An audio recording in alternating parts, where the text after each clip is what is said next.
दोस्तों, over thinking आज के समय में एक बहुत बड़ी समस्या बन चुकी है। हमारे दिमाग में दिन भर में 60,000 से भी ज्यादा विचार आते हैं और हम इन्हीं विचारों की उलझन में फंस कर रह जाते हैं। ज्यादातर लोगों को मन को कंट्रोल करना नहीं आता, जिसकी वजह से वे कोई काम सही से नहीं कर पाते, बल्कि सोचते ही रह जाते हैं। अगर आप भी ओवर थिंकिंग से परेशान हैं तो इस वीडियो को अंत तक देखें। आपको ओवर थिंकिंग का सारा खेल समझ में आ जाएगा। आइए आपको महात्मा बुद्ध और उनके एक शिष्य की कहानी सुनाते हैं जो बहुत ज्यादा सोचता था। पुराने समय की बात है, जब एक बार भगवान बुद्ध अपने शिष्यों के एक समूह के साथ भ्रमण पर निकले हुए थे। इस समूह में बुद्ध के सबसे प्रिय शिष्य नरोत्तम दास भी उनके साथ थे। नरोत्तम दास एक ऐसे व्यक्ति थे जो किसी भी काम को करने से पहले बहुत ज्यादा सोचते थे। कभी कभी तो वह इतना ज्यादा सोचते थे कि उनके काम का समय भी समाप्त हो जाता था। हालांकि इसे वह अपनी समझदारी मानते थे। उन्हें लगता था कि किसी भी काम को करने से पहले सोचना अच्छी बात है। एक दिन भ्रमण करते करते शाम हो गई तो महात्मा बुद्ध ने विचार किया कि आज इसी गांव में रुका जाए। भगवान बुद्ध गांव के बाहर एक पेड़ के नीचे बैठ गए और समाधि में लीन हो गए। वहीं उनके शिष्य नरोत्तम दास गांव के अंदर पानी और फल का इंतजाम करने चले गए। गांव की पगडंडियों पर चलते हुए नरोत्तम दास अभी विचार ही कर रहे थे कि किसी से फल मांग लेता हूँ, पर अगर उसने मना कर दिया तो नहीं, किसी पेड़ से तोड़ लेता हूँ, पर अगर उसके मालिक ने देख लिया तब क्या होगा? वह तो मुझे चोर साबित कर देगा और पूरे गांव के सामने मेरी बेइज्जती होगी। फिर उन्होंने सोचा, किसी से पूछकर उसके पेड़ का फल तोड़ लेता हूँ, पर फिर तो वह उसके द्वारा लाया गया होगा, तो क्या इस पर मेरा अधिकार होगा? जब नरोत्तम दास को इतना सोच विचार करने के बाद भी कुछ समझ नहीं आया, तो उन्होंने बिना फल लिए भगवान बुद्ध के पास जाने का निर्णय कर लिया और सोचा कि एक बार इस विषय पर भगवान बुद्ध से बातचीत कर लेंगे, तब फिर से फल लेने आएंगे। वो तुरंत भगवान बुद्ध के पास जा पहुंचे और अपने सवालों की झड़ी लगा दी। एक एक करके उन्होंने फल लाने से संबंधित सभी सवाल पूछ लिए। उन्होंने पूछा कि गुरुदेव, अगर मैं किसी से फल मांगने जाता हूँ तो वह मना कर दे तो क्या होगा? भगवान बुद्ध ने इस सवाल का आसान सा जवाब दिया। उन्होंने कहा, अगर वह मना कर दे तो कोई बात नहीं, तुम अगले घर पर जाकर पूछ सकते हो। दूसरों की ना और उनकी इच्छा को स्वीकार कर लेना ही हमारा कर्तव्य है। नरोत्तम दास ने फिर पूछा, अगर मैं पेड़ के मालिक को बिना बताए फल तोड़ लेता तो क्या यह ठीक होता? भगवान बुद्ध ने कहा, कदापि नहीं, यह चोरी के समान है। किंतु यदि वहाँ पेड़ का मालिक मौजूद नहीं है और तुम अत्यधिक भूखे हो तो तुम अवश्य थोड़ा सा फल ले सकते हो। नरोत्तम दास ने फिर अगला सवाल किया, किंतु प्रभु, क्या किसी दूसरे के द्वारा लगाए गए पेड़ पर मेरा अधिकार है? इस पर भगवान बुद्ध ने उन्हें जवाब दिया कि प्रकृति की प्रत्येक वस्तु हमने नहीं बनाई है, किंतु फिर भी हम उसका इस्तेमाल करते हैं। इसी प्रकार पेड़ हमने नहीं लगाया, लेकिन जरूरत पड़ने पर हम उसका इस्तेमाल अवश्य कर सकते हैं। उधर सभी शिष्य भूख के मारे मन ही मन नरोत्तम दास पर नाराज हो रहे थे। उनमें से एक शिष्य ने भगवान बुद्ध से कहा, आप इनके प्रश्नों के उत्तर दें, तब तक मैं फल का इंतजाम करके लाता हूँ। लेकिन भगवान बुद्ध चाहते थे कि आज नरोत्तम दास के इस ज्यादा सोचने वाली आदत का समाधान हो ही जाए। इसलिए उन्होंने दोबारा नरोत्तम दास को ही गांव में भेजा। एक बार फिर अपने सभी सवालों के जवाब लेकर नरोत्तम दास गांव की ओर निकल पड़े। जब वे गांव के अंदर पहुंचे तो उन्हें लगभग हर तरह के फल जैसे आम, अमरूद, केला इत्यादि फलों के पेड़ दिखाई दिए।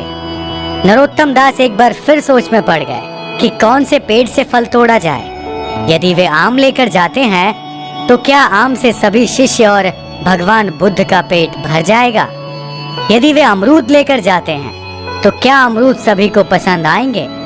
अगर अमरूद कच्चे निकल गए तब क्या होगा?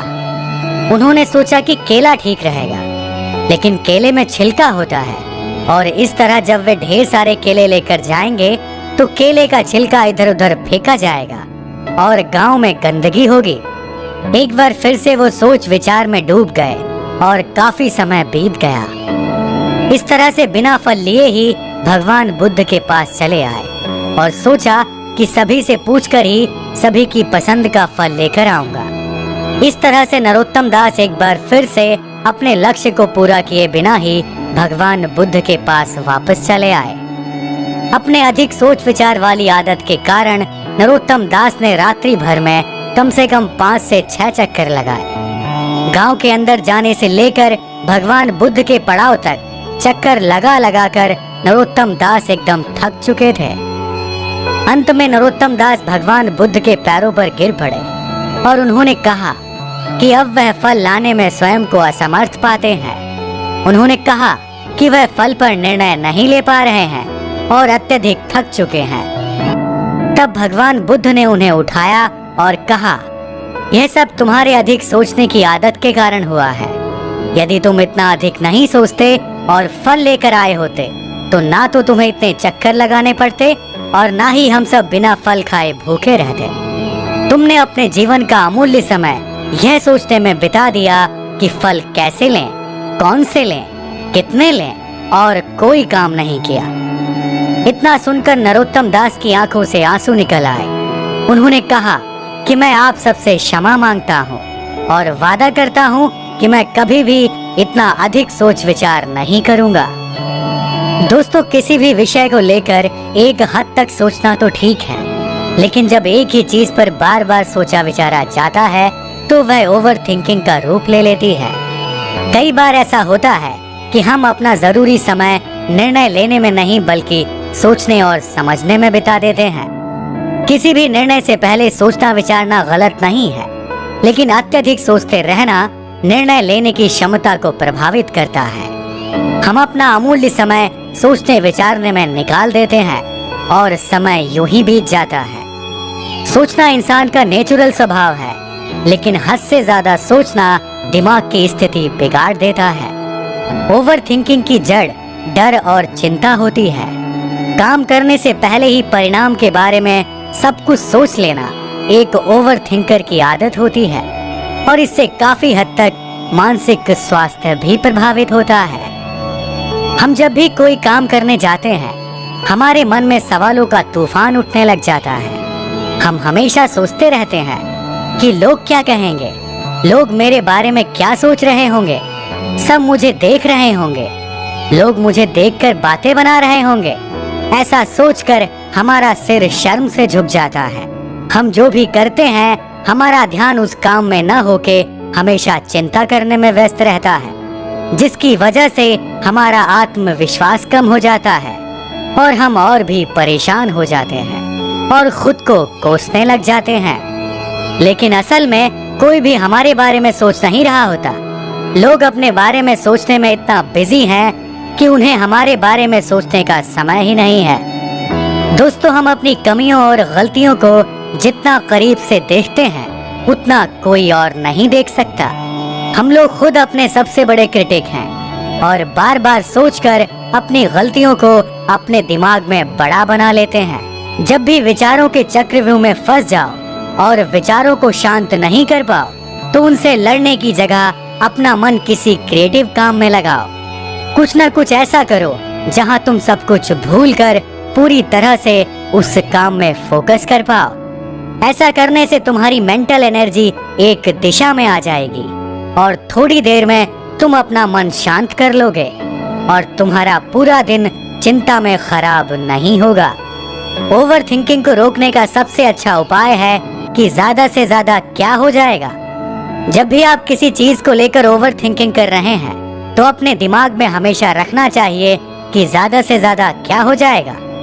मान लीजिए आप किसी सभा में बैठे हैं और वहां आपको एक बड़े बुजुर्ग से सवाल पूछना है और आप वहीं पर बैठकर ओवर थिंकिंग करने लगे कि क्या होगा अगर सब मुझ पर हंसेंगे, क्या होगा अगर मेरा सवाल बेकार लगेगा, क्या होगा अगर वह बुजुर्ग मेरे सवाल का जवाब नहीं देंगे। आप इन सभी प्रश्नों के उत्तर खुद देने का प्रयास कीजिए कि ज्यादा से ज्यादा क्या हो जाएगा। ज्यादा से ज्यादा लोग मुझ पर हंसेंगे, फिर थोड़ी देर बाद सब कुछ भूल जाएंगे। ज्यादा से ज्यादा अगर मेरा सवाल स्टूपिड लगेगा तो मुझे पता चल जाएगा कि मेरा सवाल गलत है। उस बुजुर्ग ने अगर मेरे सवालों के जवाब नहीं दिए तो ज्यादा से ज्यादा क्या हो जाएगा, मैं फिर कभी प्रयास कर लूंगा। इस तरह से अपनी ओवर थिंकिंग को सकारात्मक सोच देकर अपनी सोच को सही दिशा में ले जा सकते हैं। दोस्तों, आशा है कि इस कहानी से आपने बहुत कुछ सीखा होगा और उसे सीखकर अपने जीवन में भी अमल में लाएंगे। आज की कहानी में फिलहाल इतना ही। मिलते हैं एक और नई कहानी के साथ, तब तक के लिए धन्यवाद।